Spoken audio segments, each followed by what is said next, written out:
ছবি আঁকা শিখতে হবে কৌশলে, করতে হবে সহজ এবং আনন্দময়।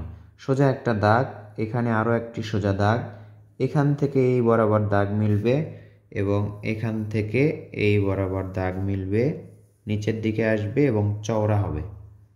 এবার এই দাগটা দেখুন আমরা ডাবল করে দিব, নিচের দিকে যত আসবে দাগটি কিন্তু ততই চওড়া হবে। আবার দেখুন এখান থেকে আমরা দাগ দিচ্ছি, একটা, দুইটা, তিনটা, চারটা, এই তো পাঁচটা। এই দাগগুলোই আমরা আবার ডাবল করে আঁকবো। দেখুন, শিখুন সহজ সুন্দর একটি দৃশ্য আঁকা। দাগ কয়টা দেখুন, এভাবেই ক্রস করেই আমরা মিলে দিব।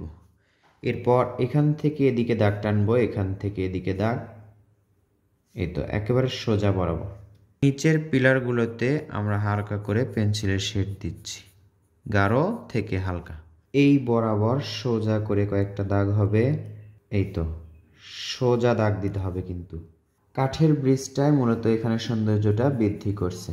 এই পাশে আমরা একটি নারকেল গাছ আঁকবো, নারকেল বা ডাব গাছ। দেখুন ডাল থেকে পাতা আঁকলাম, এখানে একটি সুন্দর গোলাকার সূর্য আঁকলাম। আপনার কাছে কেমন লাগছে কমেন্ট করে জানিয়ে দিবেন। ভালো লাগলে লাইক করবেন এবং শেয়ার করবেন অন্যান্য বন্ধুদের মাঝে।